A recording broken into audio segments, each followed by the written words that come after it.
सकलैन साहब, आपको भी लगता है पार्लिमानी कमेटी का फोरम बेहतरीन है या फिर एपीसी अगर होती तो ज्यादा बेहतर रहता? एक तो मैं तारीखी तौर पे बता दूं कि जो नेशनल एक्शन प्लान 1 बना था वो एक एपीसी की वजह से बना था, हाँ जो जी, हुकूमत की हाँ जी, इनिशिएटिव हाँ पे ली जी, गई हाँ थी। जी। लिहाजा हुकूमत भी एपीसी बुला सकती है, बुलाए गए हैं। दूसरा ये है कि जो बड़ी अहम बात हमें समझने की जरूरत है कि इस वक्त हमारा ज्यादातर फोकस बना हुआ है, जो हमें खबरें आ रही हैं, जो पूरे रीजन में और दुनिया में जो तब्दीली आ रही है, उससे बड़ा वाजे नजर आ रहा है कि दहशतगर्दी बढ़ेगी, हमें बढ़ती हुई नजर आ रही है। और इसका जो सबसे बड़ा सिर्फ बलूचिस्तान इससे बड़ा विक्टिम नहीं है, खैबर पख्तूनख्वा सूबा उससे ज्यादा बड़ा, लेकिन शायद वहां पे ट्रेन क्योंकि हाईजैक नहीं हुई इसलिए हमें नजर नहीं आ रहा। 5 बड़े कमांडर मुजाहिद टाइप के देवबंद उलमा इस दौरान हलाक हुए हैं शहीद, अभी, बिल्कुल, हाँ, दहशतगर्द जो ठीक है, हाँ, है। वो तो है। और ये बहुत खौफनाक वाकयात, ये छोटे से वाकयात नहीं है, क्योंकि ये सारे के सारे जो लीडर्स हैं, ये इनके पीछे हजारों मुजाहिदीन की एक फॉलोइंग है, लड़ने वालों की, यानी अस्करियत पसंदों की फॉलोइंग है।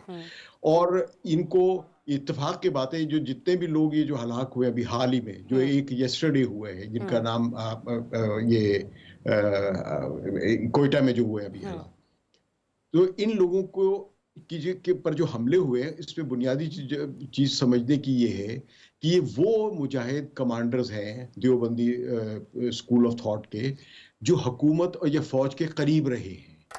ठीक है, ये तहरीक तालिबान या आईएस से इनका कोई ताल्लुक नहीं है।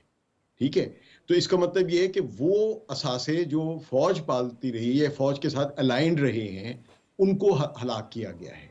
तो ये बहुत बड़ी सतह की एक साजिश नजर आ रही है। और इसी तरह जो बलूचिस्तान में जो ट्रेन का वाकया हुआ है, मैं उस ट्रेन के वाकये को इतना बड़ा वाकया नहीं समझता।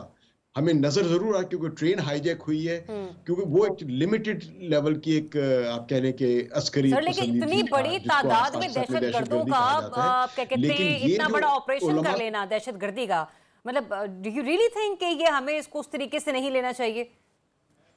नहीं, मैं नहीं कह रहा कि नहीं लेना चाहिए, लेकिन मैं ये अर्ज कर रहा हूं कि जो खैबर पख्तूनख्वा में या जिन उलमा का जो कत्ल हुआ है, इसको ज्यादा संजीदगी से समझने की ठीक है, जरूरत है ठीक कि है। आप बहुत बड़ी एक साजिश बन रही है। और जो जो जो जिस चीज की तरफ मैं इशारा करना चाह रहा हूं, वो ये है कि इस दुनिया भर में और खुद अफगानिस्तान में भी, मिडिल ईस्ट में भी ये हो रहा है कि वो शिद्दत पसंद सुन्नी उलमा खास तौर पे, ठीक है, जो अब तक लड़ रहे थे अमेरिका से या अमेरिका के खिलाफ थे, उनको वो लोग मॉडरेट हो रहे हैं। ठीक है। सकलैन तो साहब, पॉइंट आपका आ गया। मैं मेरे पास में बहुत ही मुख्तसर सा वक्त है सेगमेंट को क्लोज करने के 30 लिए। सेकंड, 30 अच्छा, अगर सेकंड, मैं चाहती हूँ उन मॉडरेट उलमा से को हटाने के लिए अब आईएस जैसी इंतहाई किस्म की शिद्दत पसंद तंजीमों को मगरिब की तरफ से सपोर्ट मिल रही है। तो इसका असर पाकिस्तान में हमें होता हुआ ये नजर आ रहा है। ठीक